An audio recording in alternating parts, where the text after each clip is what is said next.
Russia's new PAK-DA stealth bomber might have a fatal flaw.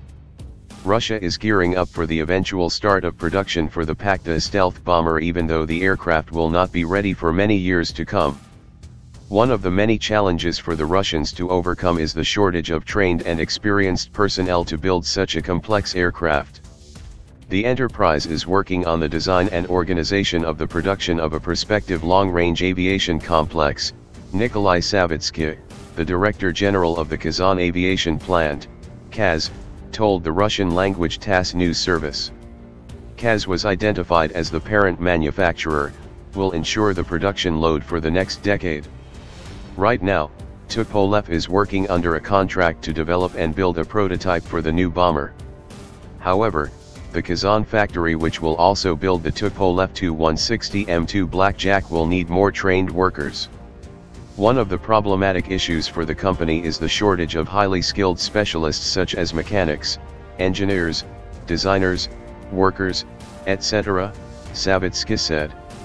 In 2017, we worked out and prepared a comprehensive target program for training and retaining personnel under the programs of the Prospective Aviation Long-Range Aviation Complex, PAK-DA, Tu-160 to the amount of more than 2.6 billion rubles by 2025.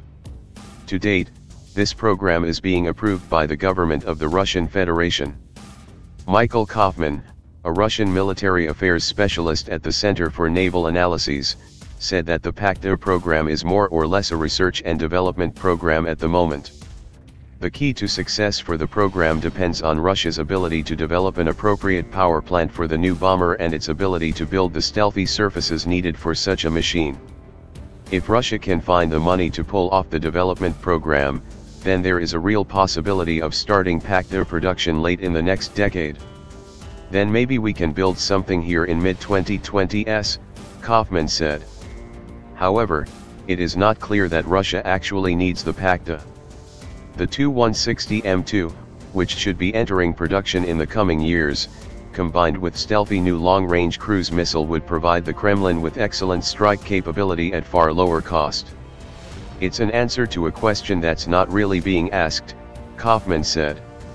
It's easier to make a stealthier missile than a stealth bomber.